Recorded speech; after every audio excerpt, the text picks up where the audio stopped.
Я приветствую вас, дорогие друзья, уважаемые гости и подписчики моего канала. Снежана Егорова на связи прямо сейчас. Снежана, приветствую вас. Здравствуйте, Александр. Здравствуйте, друзья. Снежана, ну что, эпопея с Федоровым продолжается, картонки не унимаются. Зеленский, собственно, перетрахивает всех и вся для того, чтобы, ну вот каким-то образом так вынырнуть из, скажем, вот этого давления улицы. О его масштабе сейчас мы поговорим, конечно, и о значении там для Зеленского. Мне так нравится, как выходят все эти спикеры и говорят: мы слышим украинцев. Да елки-палки, слышат они украинцев. Сам Зеленский пытается, ну вы как актриса, вы, наверное, понимаете, да, особенно когда он выходил 15-го, потом 16 числа с разными гостями, он встречался, да, из Европы, Фидан из Турции приехал, Стармер был, то есть все как бы у него такой вот в перерывах между встречами выходил и говорил, что вот, у нас демократия, конечно, люди, мы даже во время войны, вот они хотят выйти, пускай выходят, ой, конечно. И видно, я не знаю, говорит, там парламент что-то решает Кабмин, а потом возьми вечером вчера, хлоп, и говорит, все, будет Хмара. А люди схватились за голову. Какая Хмара? Какой, о чем ты? Если у тебя нет министра, его должен новый Корецкий назначать, исполняющим обязанности, но назначил Зеленский. В общем, цирк, понимаете? И вот такая игра, которая...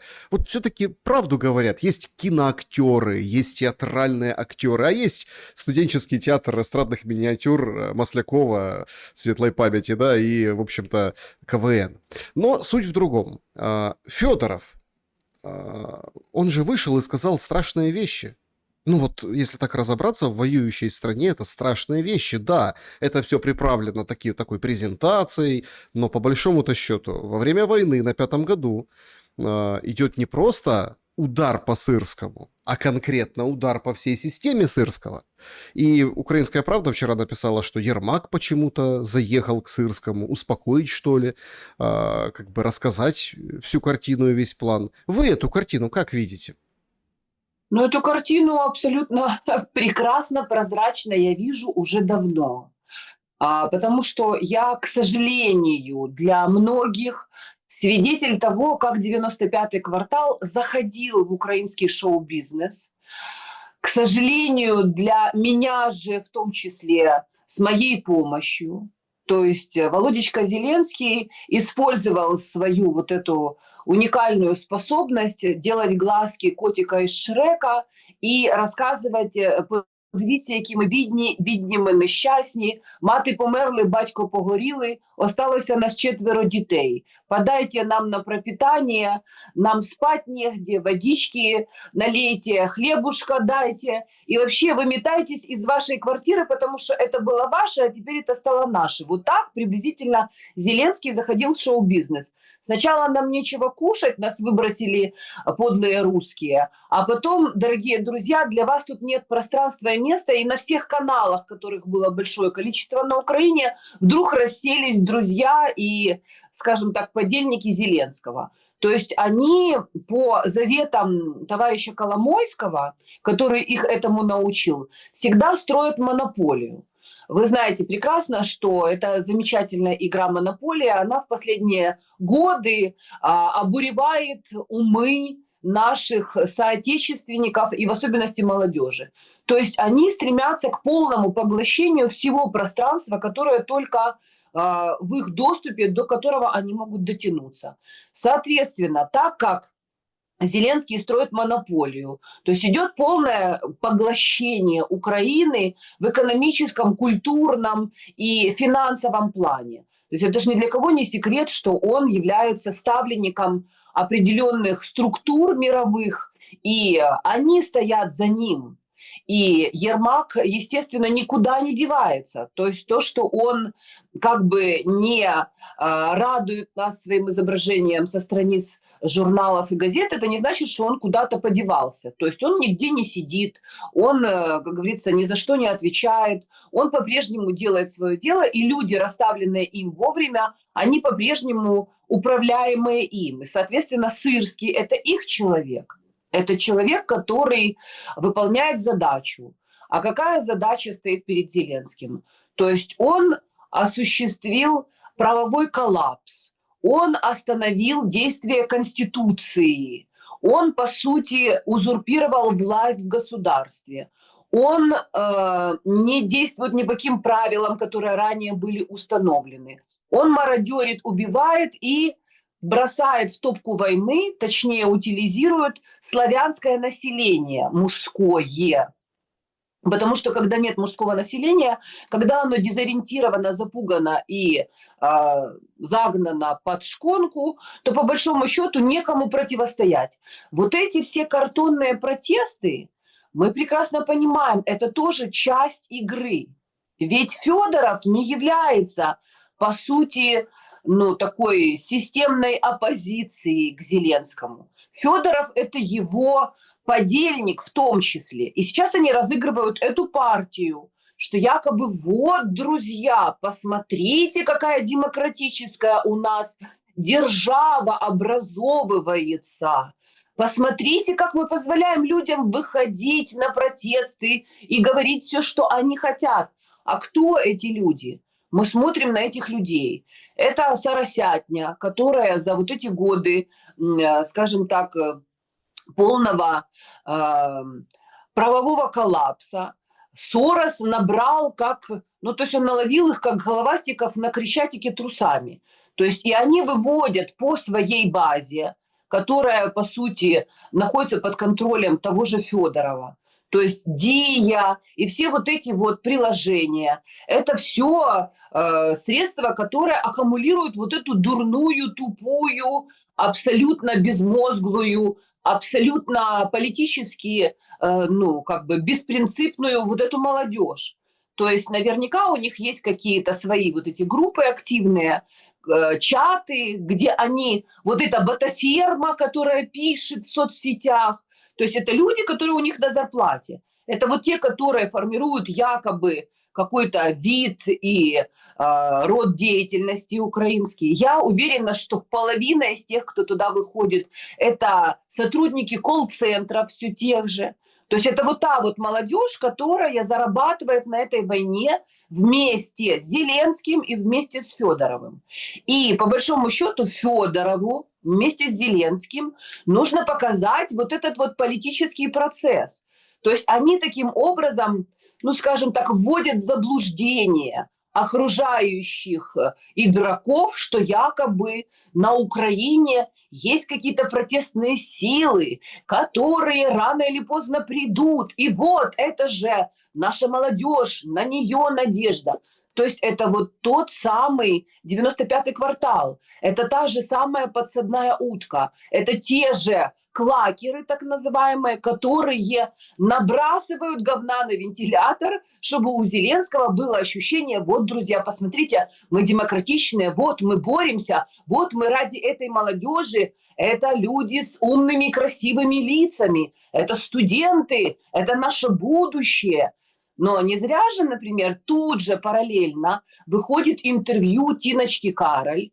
Ну, то есть это же, смотрите, Саша, нужно смотреть это все в объеме, потому что Зеленский и Тина Кароль – это птенцы одного гнезда Коломойского, который разыгрывает вот эту вот карту иллюзии, когда она говорит, что мой сын единственный сын, он вернется в нашу Украину. Это будущее. Это люди, которые говорят на английском, на идиш, на иврите. Он хочет, пойдет в армию, хочет, будет служить стране в любой сфере. То есть это все игра, это все иллюзия. Это картонная оппозиция, это картонная борьба за власть, это картонные игры. Только кровь, понимаете? Кровь, которая проливается в окопах, она реальная и настоящая. Вот тот сермяжный, настоящий, реальный славянский народ, который жил, рос и, собственно, был частью этого проекта «Украина», он уничтожается для того, чтобы еврейская Тина Кароль и еврейский Владимир Зеленский вместе со своими еврейскими друзьями, Миндичами, Цукерманами, Шефирами и прочими, которые им служат, могли прекрасно продолжать зарабатывать на этой войне, переформатировать полностью всю ситуацию на этой земле, которая продана вместе с ресурсами и холопами, и, в принципе, идти к своей цели. А их цель какова? Она, в принципе, вписывается в глобальный план, о котором мы все прекрасно знаем. Господин Киссинджер, тоже еврейский госсекретарь Соединенных Штатов Америки, сообщил в 2012 году, что через 20 лет Израиля не будет на Ближнем Востоке. А куда он денется? А он денется вот сюда. Для него и расчищается вот эта территория. Здесь, в принципе, решаются вопросы, чтобы не было проблем у евреев, чтобы это было их государство. Для этого господин Корчинский изображает бурную деятельность, собирает психбольных под видом религийного братства, потом зигует, а потом бьет по рукам с раввином Асманом, где они говорят: у нас все добре, все буде Україна, слава нации, смерть ворогам. Для этого уничтожается православие и, в общем-то, центр этого православия, гнездо его, Киево-Печерская лавра, распродаются мощи святых, то есть убирается вот эта вот составляющая экзистенциальная, мистическая, скажем так, божественная и сакральная, и там это все превращается просто в какое-то капище, куда закапывают вот эти все мощи мельников. Мазепа становится героем нашего романа. То есть это все такой очень сложно подчиненный исторический процесс. И, в принципе, вот эта война в Иране, которую ведет Трамп по требованию своих еврейских спонсоров и еврейского лобби, она тоже является частью этого процесса. Потому что если Иран постоянно, как говорится, в него вот этой палкой тыкать, он будет бомбить, создавать невыносимые условия для жизни, и в один прекрасный момент какой-нибудь еврейский пророк в очередной раз скажет: евреи, нам больше здесь не место, нас здесь не любят, посмотрите, вокруг одни враги. А куда нам деваться? А вот сюда, дорогие друзья, под бочок большой красивой России. Ведь мы же практически на 1/3, мы русский народ, как сказали в Кремле не так давно. Давайте же поедем на нашу историческую родину, прильнем, как говорится, к груди России-матушки. Там же Троцкий, там же Ленин, там же наши все Бухарины и прочие Каменевы и Зиновьевы. Ну вот, собственно, все, что происходит в большом контексте, но нам, как слепым, помните вот эта притча про 3 слепых, которым дали потрогать слона? Один держал слона за ногу, другой за ухо, а третий за хобот. То есть каждый из нас, как слепые, мы держим слона и думаем, что он вот такой, описываем слона, понимаете? А на самом деле все давно описано, рассказано и нам показано. Только мы хотим быть вот этими вот в домике, который ничего не вижу, ничего не слышу, никому ничего не скажу. 3 обезьяны. Понимаете, тут как бы все вроде как смотрится, если так абстрактно и общо. Но ведь очень большая цена ошибки, согласитесь. В смысле, чья цена? Евреи, ни один еврей не пострадал. Не-не, Тина стойте, я Кароль имею в виду прекрасно. политического расклада. Цена ошибки в этом, ну, условно, и подсадной утки Федорове. Я понимаю, о чем вы говорите, там, у меня тоже там были инсайды, не хочу так публично, может быть, в клубе расскажу. То есть есть цена вопроса. Ну, то есть вот это все, что сейчас происходило за эту всю неделю уходящую, это же конкретно под новые деньги. Ну, то есть те, которые прописаны, их выделят. Вот оттуда есть план там свои условные там 10% как бы забрать. Ну вот и все. У Миши Федорова какая кличка была? Миша 5%. Ну, то есть, и все. И вот так вот это все как бы... Это же парадокс и нонсенс в Украине. У нас все Майданы выходили и кричали «Кучму геть». Там всех геть. То есть, а тут... Верните Федорова. Люди шутят уже, говорят, когда ты немножко постарше и перепутал, и вышел с картонкой «Верните Федоровича», понимаете? То есть никогда Украина не выходила «Верните нам кого-то». То есть никого не возводили на знамя, а вот эти там Кулебы со своими комментариями и постами, вот этот весь класс. Вот вы Тину Кароль, да, приводите как... А вот Кулеба та же Тина Кароль. Ну, по большому счету. И он говорит, не сотворите себе кумира, Да елки-палки, Федоров, Миша, 5%, айтишник, рекламу в Фейсбуке настраивал всем подряд, вот этим кварталовцам и всем на свете. Вот его, он кумир нации, получается, вот этой. Тут явно идет вот такая подмена, и цена ошибки очень большая. Ведь то, что... Я еще раз делаю акцент. То, что сказал Федоров о Сырском, как они разыграли вот эту историю с ТЦК. Они же ее, крутнули и засунули отдельным этим блоком в свое выступление КВНовское. В каком смысле? То есть объективно, если так рассудить, то вот эти люди, они как бы выходят, за ТЦК. У Федорова было Да, с начала года да, да. был карт-бланш, ему было задание. То есть давайте это ТЦК, что-то с ним сделаем. Ничего А не что сделали. сделаем, Саша? Давайте остановимся. Что хотел Зеленский, чтобы сделал Федоров? Они хотели полностью это перевести в электронный вариант. То есть, грубо говоря, если тебе пришла электронная повестка, то считай, что ты уже достойно осведомлен, и ты уже с момента ее как бы прихода на твой адрес считаешь преступником. То есть, грубо говоря, они убирают вообще вот этот вот... Понимаете, в чем большая проблема, большая, огромная проблема всех людей, которые смотрят на эту ситуацию, находятся в ней и комментируют ее. Потому что никто из них не рассматривает эту ситуацию с юридической точки зрения. То есть то, что Конституция на паузе, это как бы фон, понимаете? А на самом деле это источник всех бед. То есть если люди не пользуются законом и нет закона, то они живут в беззаконии.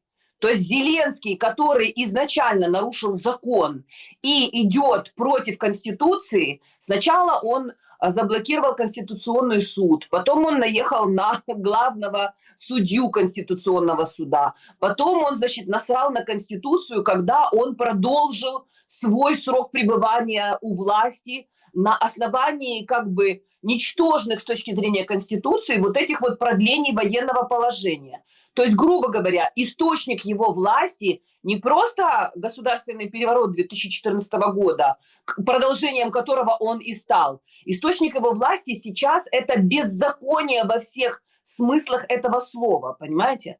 То есть нет закона ни в одном из действий этой так называемой власти, потому что это бандитская группировка, которая отжимает у целого народа страну. Поэтому, когда вы говорите, цена этого велика, и это кровь там типа и страдания, тогда, Александр, это кровь и страдания, потому что они преступники и убийцы, которые воруют у целого народа его суверенное право жить на этой земле, потому что они эту землю вывели из конституционного, скажем так, поля, где было сказано, что это украинская земля, невосполнимый ресурс, принадлежащий украинскому народу.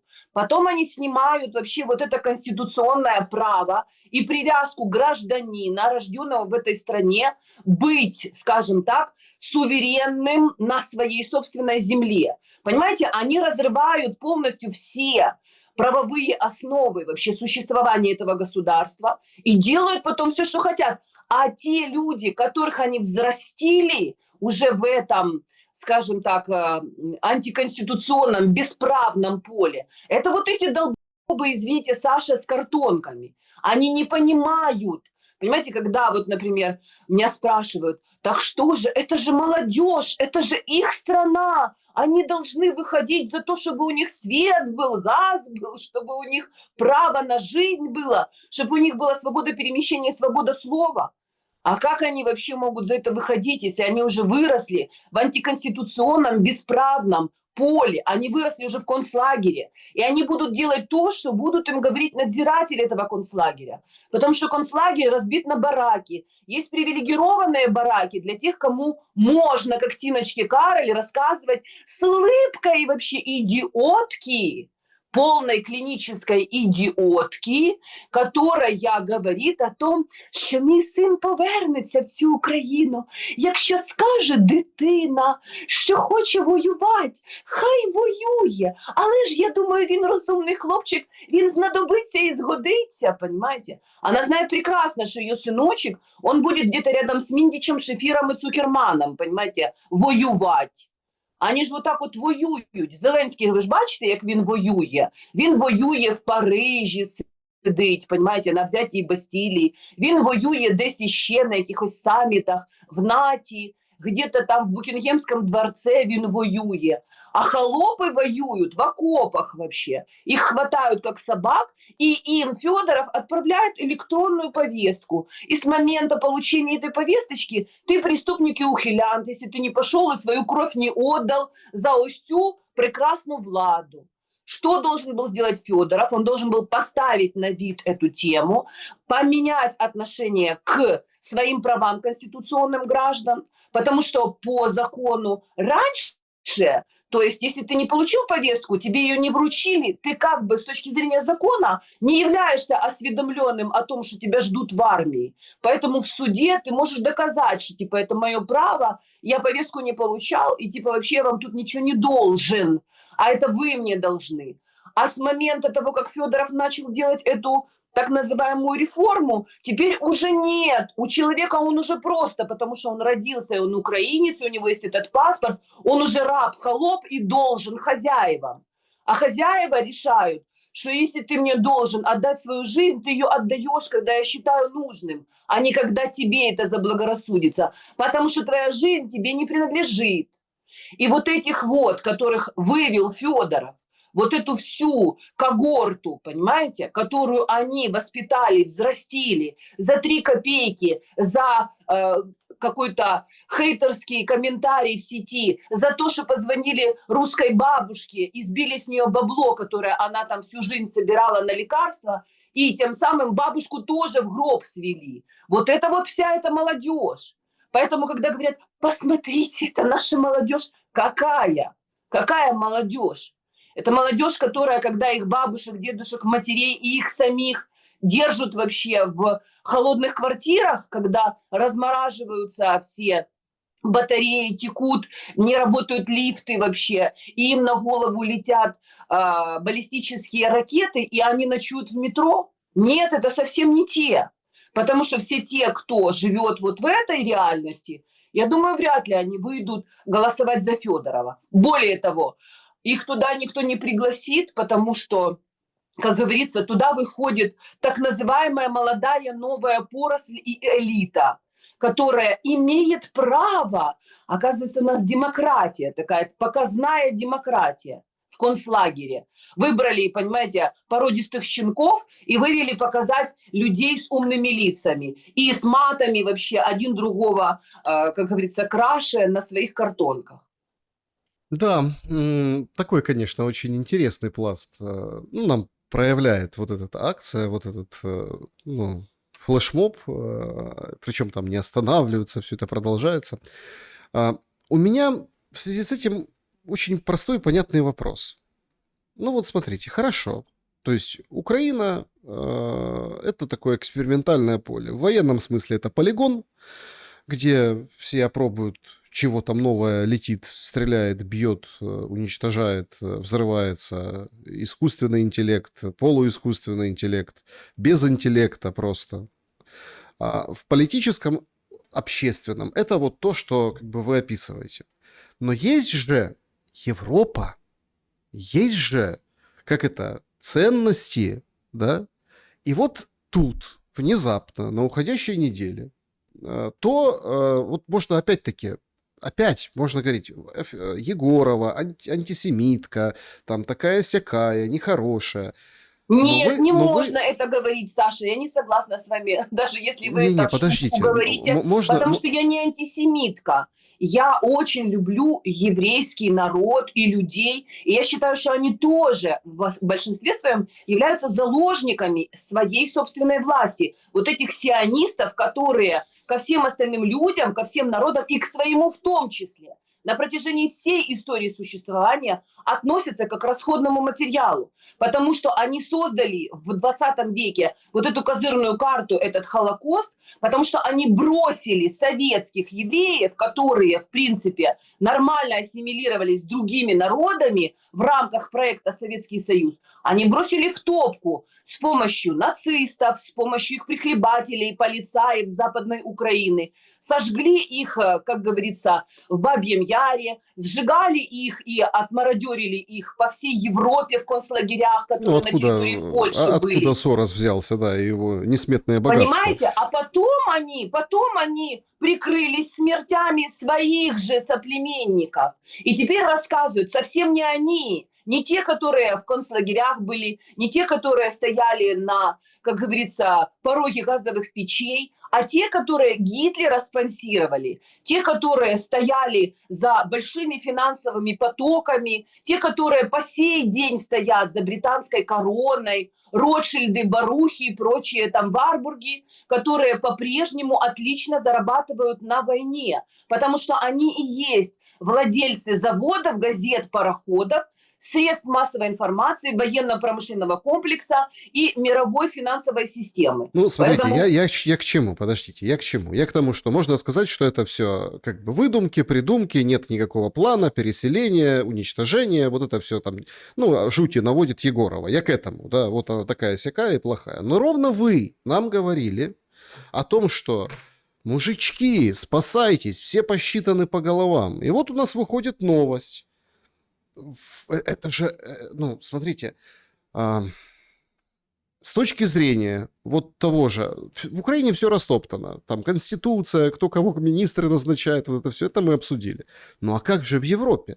Значит, они принимают решение, что новых убегающих, бегущих, рискующих жизнью. Этих видео сейчас несметное количество. Люди, которые пытаются уйти там через горы Румынии, да, в холод, неважно, преодолевая вот эти дроны, которые там погранцы за ними следят, стреляют им в спины, понимаете? И это не пропаганда, это правда. Тонут в этой тисе. Ну, то есть вот этих людей, которые все это преодолели, они говорят, ну, не будем вам, вы военнообязаны, и не будет у вас никакой защиты.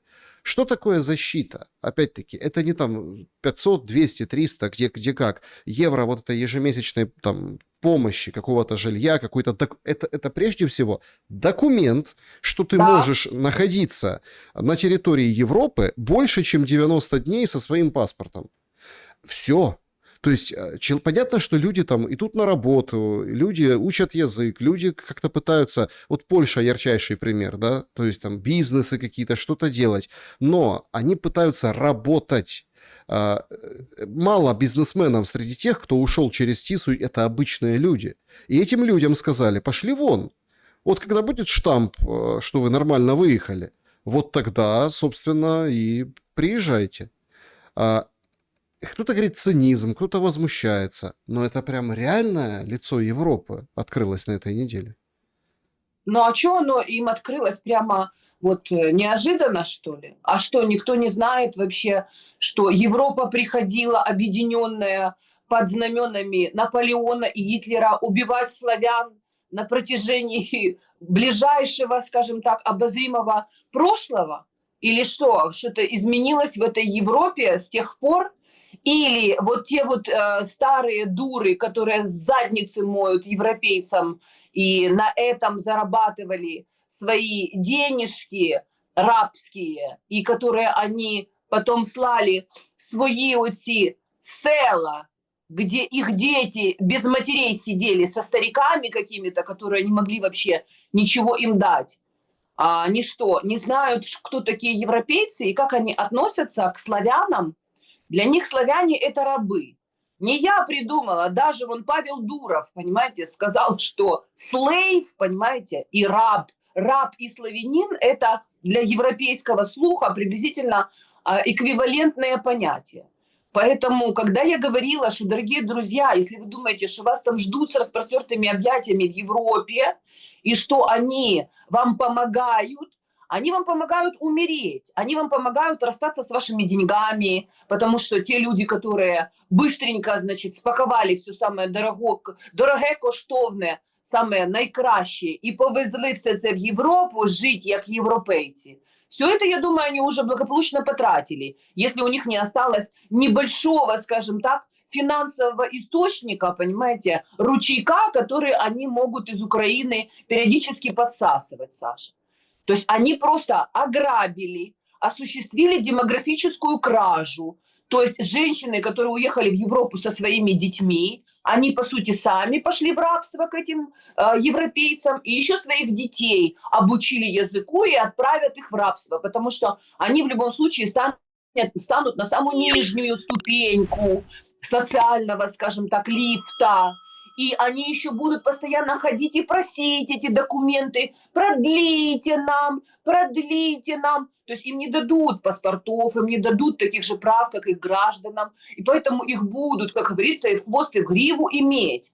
Когда я говорила, что раньше молодежь отправляли в теплушках, в эшелонах, в вагонах фашисты на работу в Германии насильственным способом, люди прятались, плакали, понимаете, и, как говорится, старались всяческим образом избежать этой участи, а эти долбоебы добровольно детей своих взяли и в рабство повезли.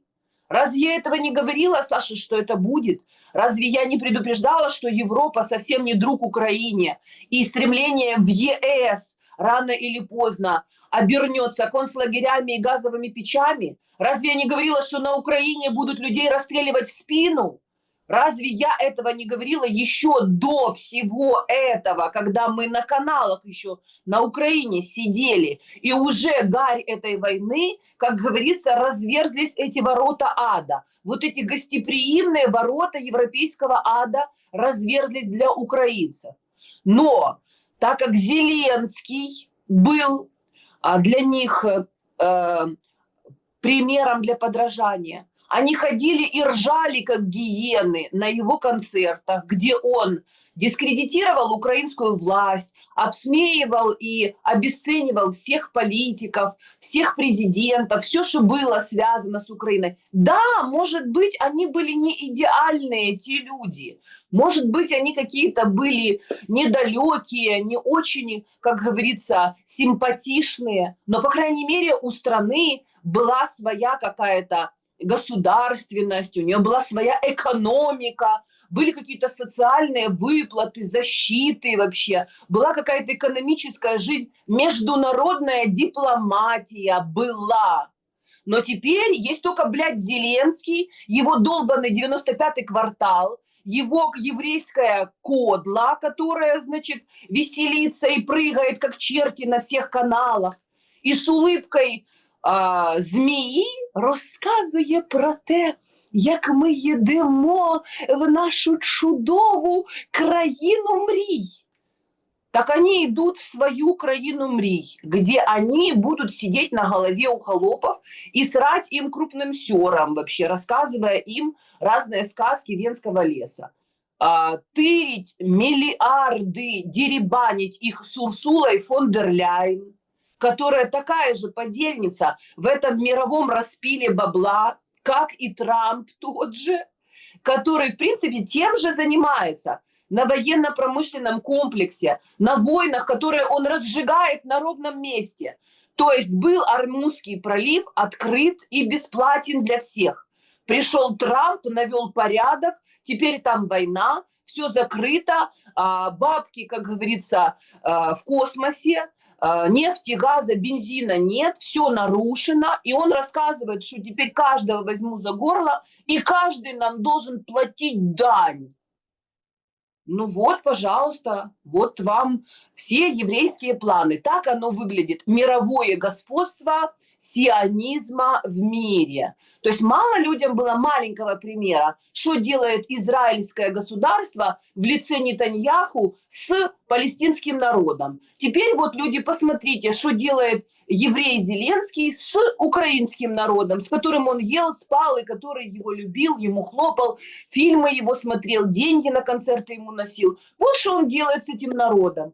А Трамп будет это делать в рамках всего мирового пространства. Вот оно, так сказать, как выглядит мировое еврейское господство.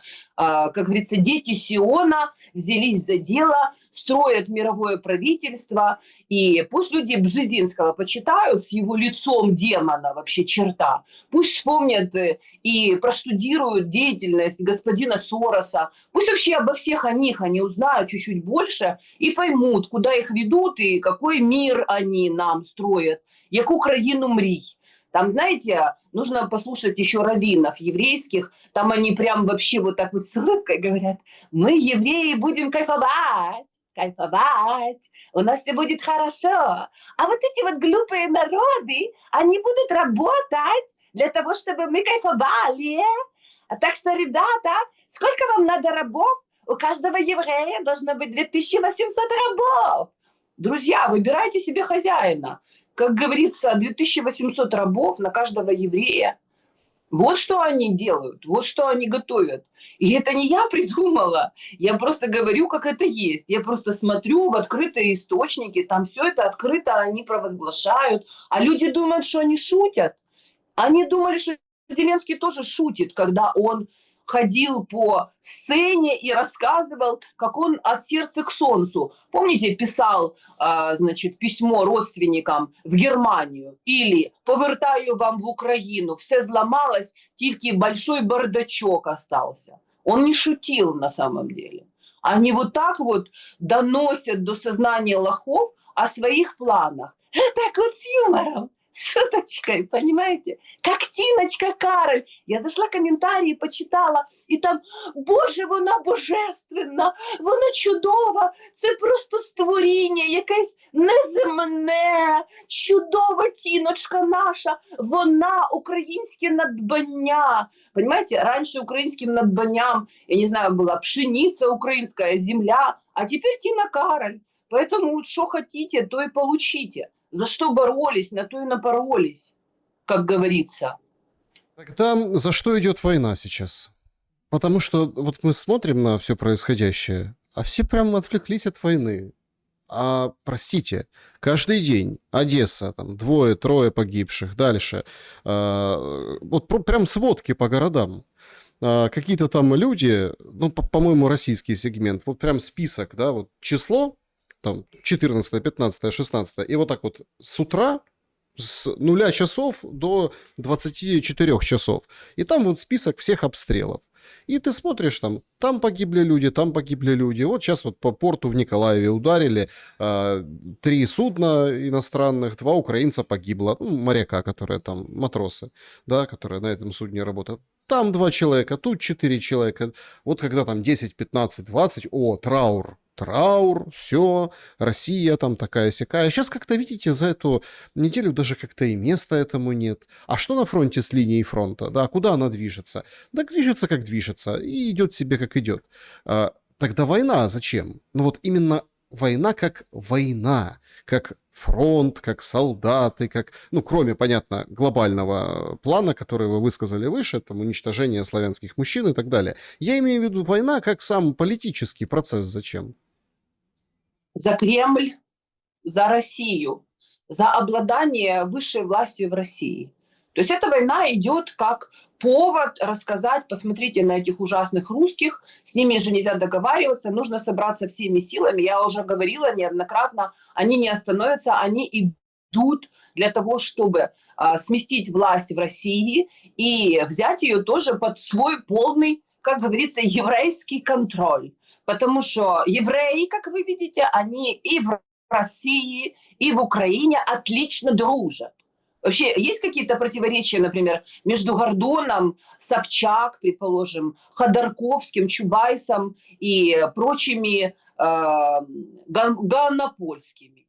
То есть у них все хорошо, они все поддерживают Зеленского, они все либералы, они все троцкисты, они все, как говорится, за мировое господство еврейского народа, где вот эти глупые народы и Россия, они будут брошены в топку мирового проекта. То есть это просто ресурсная должна быть база, которая будет уважаемым людям давать возможность управлять миром легко и непринужденно, понимаете? Вот за это идет война. Объединенная Европа, объединенные определенные силы. Я в данном случае отметаю, это то, что я говорю. Народы, вот сами по себе народы, польский народ, немецкий, там, венгерский, румынский, болгарский и прочие, они вообще к этому не имеют никакого отношения. Элиты этих стран, они служат единому центру. Их вот так вот и поставят на то, чтобы они общую задачу решали со своей стороны. Потому что мы же пронаблюдали, как Урсулочка фон дер Ляйен поучаствовала в румынских выборах. Помните, как хотели люди что-то одно, а им сказали, нет, у вас будет что-то другое. Точно так же в свое время они и в украинских выборах поучаствовали. И если посмотреть, то они везде это сделали, где они смогли дотянуться до рычагов власти. Через средства массовой информации, контроль полный над средствами массовой информации. Они угнетают народы. Это не только касается постсоветских народов и нас с вами, украинцев. Русских это тоже непосредственно касается и коснется. И они, в принципе, не остановятся, потому что они бьются в эти двери, бьются в эти двери. Они в осаду взяли, как бы вот этими санкциями обложили. И с помощью Украины они пробивают эту брешь, понимаете? Они, как говорится, вот этого троянского коня хотят туда. Точнее, они уже туда его погрузили в виде огромного количества, скажем так, наших соотечественников, которых Россия приняла внутрь своего собственного пространства. И кто там эти люди, и что у них в головах, и какие у них связи остались, как говорится, с вот этим вот преступным антиконституционным режимом, мы только будем узнавать по мере терактов каких-то, убийств там и прочих каких-то событий, которые будут нам показывать, а возможно, большинство из них даже не будут показывать. То есть их главная задача привести в Кремле своего человека, который согласится и будет уже спокойно, без военных действий, подчиняться и делать то, что ему будет сказано. Ну вот все. По большому счету все. Потому что, как вы видите, вот эта война, линия фронта, она же действует с двух сторон. То есть идет, скажем так, давление, идет сокращение прав, идет сокращение населения со стороны Украины. Но сейчас точно такое же давление происходит и на российское общество, на их население. То есть у них там уже нет бензина, у них обстреливаются города, у них там то, сё, пятое, десятое, по чуть-чуть это будет перебрасываться, то есть зона этого военного конфликта будет расширяться, людей будут вовлекать в этот процесс, и уже как было раньше, типа из серии «Ой, там воюют наши пацаны, а мы тут живем в мире, за штыками своей армии», так уже не будет. И они, конечно же, будут постоянно, вот эти черти, своими хвостами, понимаете, вот это все общество баламутить для того, чтобы люди как бы возжелали как бы хорошего чего-то, давайте что-то менять. А когда есть вот это настроение что-то менять, можно, как говорится, талантливо совершить определенную подмену и так называемый перехват управления. Об этом речь. Это реванш троцкизма. Это как раз вот то, что Троцкий хотел и строил, понимаете, вот этот вот дух, который бродил по Европе, который сформулировал родственник Ротшильда, в который его и спонсировали Карл Маркс, который он вручил еврею Ленину бланку, который приехал в опломбированном вагоне вместе с Троцким. Они вот это все накрутили и намутили. И это все давно уже должно было случиться с миром. Но пришел товарищ Сталин и остановил этот процесс. Сказал, что Коминтерн и мировая революция нам не интересно, будем строить социализм в отдельно взятой стране. Как говорится, осуществил этот железный занавес. На самом деле это был купол, куда эти черти не проникали, понимаете? И какое-то время мы застали еще его там в лучшем виде, а потом застали падение советского проекта. Но сейчас они вновь взялись за дело. То есть это никогда никуда не девается. Их планы, они как бы осуществляются. Я уже неоднократно говорила, точно так же, как они уничтожили более 100 миллионов индейцев на территории Америк, Южной и Северной, они точно так же уничтожают вот эти вот племена и народы на территории Хартленда, вот этой мировой кладовой. И, в принципе, мы должны это зафиксировать, что нас становится все меньше.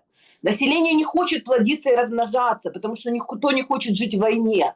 Население занимается тем, что выясняет, кто виноват и что с этим делать, но по ходу убивая друг друга, вместо того, чтобы объединяться. Потому что нет объединяющего фактора, потому что нет лидера, нет Сталина, который поймет, с кем он воюет и какие цели достигает враг экзистенциальный, и противопоставит ему как минимум православие. Потому что когда рассказывают о том, что наши деды и отцы победили, и мы победим, серьезно? Наши деды и отцы были истинно верующими людьми. Они были воцерковленными христианами и православными. А основная масса их потомков, мы с вами, вообще ни во что не верят, кроме бабла. Сами по себе являемся поклонниками мамоны. Поэтому с нами можно делать все, что угодно. Поэтому мы не способны объединяться. Потому что как только кость кинули, какую-то копейку, понимаете, собакам, то собаки уже начинают за эту кость друг другу глотки рвать.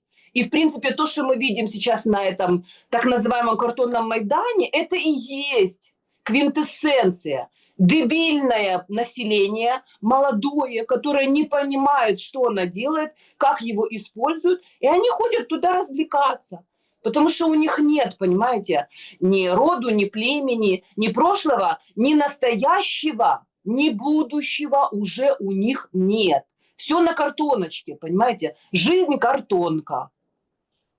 Да, картонная жизнь, и получается картонная страна, картонные порядки. Однако, ну, у нас всегда такие разговоры, я вас все равно пытаюсь как-то туда, к добру и свету, туда, ну, А вы я к поняли. добру и свету, я и есть воплощение добра и света, Я Саша. вас все-таки, а может лучик какой-то там, Я и есть надежды? лучик, Саша, поймите, дело в том, что когда раковая опухоль одолевает организм, лучик – это облучение, понимаете, это же не зря называется облучение, потому что нужно нулевого пациента сначала уничтожить, потому что когда ты раковую опухоль кормишь тем, что ей нравится, в принципе, поддерживая ее всячески как единственный, как говорится, источник жизни, хотя на самом деле она тебя пожирает. Потому что, Саша, признание диагноза – это первый шаг к излечению. Если человек не признает свой диагноз, отворачивается от него и позволяет раку распространяться и метастазы бросать уже везде, в мозг, в глаза, в руки, в ноги, то не надо удивляться, в принципе, что ты умираешь. Поэтому я и есть тот лучик, который пытается людям этот диагноз огласить, и чтобы они осознали это. Как только люди это осознают, вот это вот общественное осознание, оно приведет к тому, что ситуация начнет меняться. А пока они аплодируют черту долбанному, палачу собственному и думают, что таким образом до них очередь не дойдет, я и говорю постоянно, что до каждого дойдет. То, что вы думаете, что вы сейчас поаплодируете, флажочек поставите, українською почнете балакать и будете кричать, что батька ваш Бандера, это вообще вас никак не освобождает от того, что до вас дойдут, вас скрутят, вас засунут в бус, отправят на убой, и, в принципе, вашей мамке привезут потом в мешке из-под картошки ваши кости, в лучшем случае. Поэтому нужно сейчас, пока еще не поздно, и пока еще не всех детей вы отдали своих на убой, нужно понять, где враг. Он сидит на Банковой. И этому противостоять, а не кричать: давайте нам снова Федорова. А в русском, как говорится, сегменте говорят: вот, наконец-то, революционные силы, молодежь. Они дебилы, эти люди? Хотя я думаю, что нет, они не дебилы, они действуют в едином ключе. Потому что Федоров оглашал, что наша главная задача по 50 тысяч русских убивать дронами. Мы сделаем Крым, как говорится, островом, говорил Федоров. И те, кто, как говорится, на той стороне в России сейчас аплодируют этому картонному Майдану, и который вышел за то, что верните нам Федорова, они вообще в своем уме? Они-то, наверное, в своем. Просто они тоже свое население считают полными клиническими идиотами, которые вообще ничего не видят, не понимают и только лишь ждут, когда им расскажут, как нужно к чему-то относиться. То есть если люди не пользуются собственным мозгом для того, чтобы делать выводы, и если они не в состоянии правду принять, то в таком случае они со слепыми глазами идут, как говорится, в эту бездну и погибают там во славу и честь вот этих вот демонических сил. В этом же и ужас, Саша, вот этих всех средств массовой информации, потому что они наводят морок на сознание людей. А если люди начнут видеть правду незамутненную, то тогда у них и появится желание противостоять этому, искать единомышленников и бороться за собственную жизнь. Если вам ваша собственная жизнь не нужна и его качество не интересует, то в таком случае кто будет вместо вас это делать? Ну, это, кстати, очень важно. Это прям отдельная важная тема. Это вот цена жизни. Ну вот, опять-таки, даже если мерить в... Ну, кто по-разному меряет. Кто-то меряет там сакрально, духовно, там, да, там, вот в таком ключе. Здесь немножко там мы уходим там в тему религии, в тему какого-то там, ну, таинства определенного, да. Другие меряют меркантильно, просто ну, деньги, да, сколько стоит поднять человека. Ну, чтобы его, извините, кормить, обучить, обуть, одеть и так далее. И потом он вырастет, и, в общем-то, и что, да? То есть, и что из него получится? Что-то дать там ребенку. Некоторые же. Вот я вот поражаюсь. Вот, да, вот тут же какая история? Помните, нам нарратив такой вбрасывали в начале, 22-23 год, о том, что мы должны, типа, закончить эту войну, чтобы она не досталась нашим детям. Вбросили и забыли. Сейчас такой ужас, если честно. Вот опять-таки, ну это для людей, наверное, там думающих, хотя бы, ну ладно, все невозможно помнить. Невозможно там это все изучать, проводить параллели, время современное, искусственный интеллект, и все как бы тебе расскажут, подскажут. Хорошо, хорошо. То есть, ну ты хотя бы помни хоть какой-то промежуток времени. Там, ну сколько ты? Ну 5 лет. Ну делай там 10 лет, если ты не учил историю и не понимаешь там вот этих процессов. Нам сегодня показали внезапно, и это тоже вот как вот аккорд, то, с чего мы начинали, вот этой игры, ну как, чертей на скрипках, понимаете? Нам сегодня показали вишневое. 7 человек погибло, сколько там раненых, и показали видео прокуратуры, которые не показывали раньше. Показали, как детки 12-летние бегут босиком с этого всего. И вот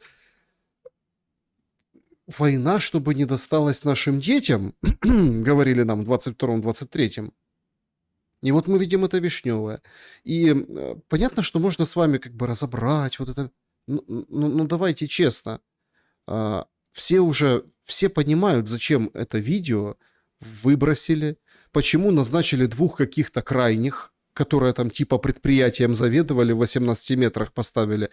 Почему показали новые видео, ровно поэтому, чтобы вот эта вся, как бы, этот весь ажиотаж, да, вот этот, как-то вот немножко его как бы в сторону увести.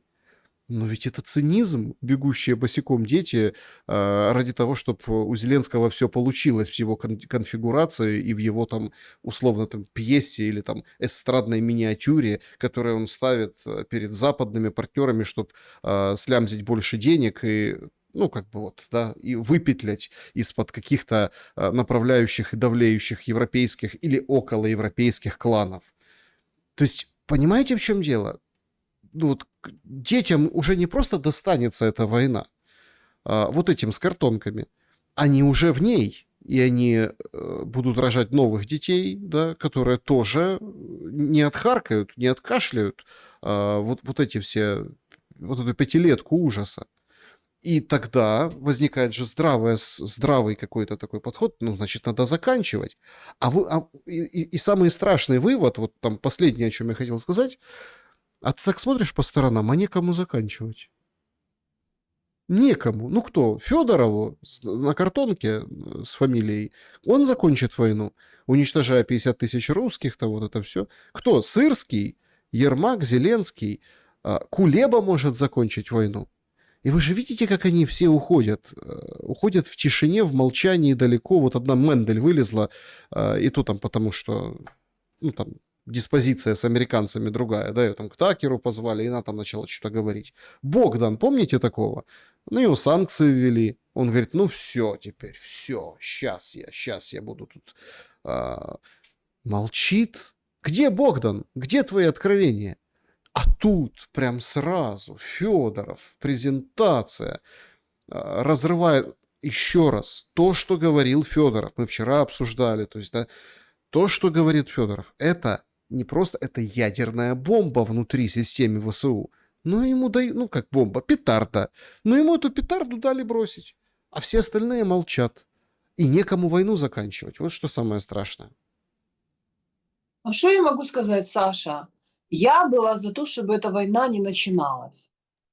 Мой пост, который я выложила в Фейсбуке, и на основании которого меня потом санкционировали, он вызвал бурю, понимаете, протеста, когда я сказала, что ребята, если вы не хотите, чтобы наш дом превратился в ад, и потомки полицаев нас сожрали, смотрите это видео как акт экзорцизма.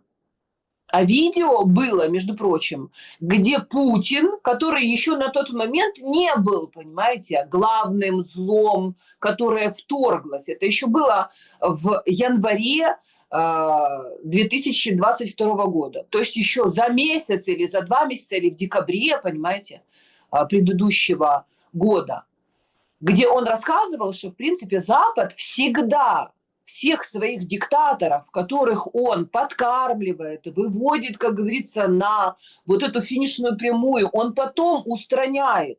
Что верить Западу нельзя. Это же было сказано как бы украинской власти. Это же было сказано, что, ребята, вас потом сначала бросят в топку этой войны, а потом вас же и уничтожат те, которые сейчас вас подталкивают в спину.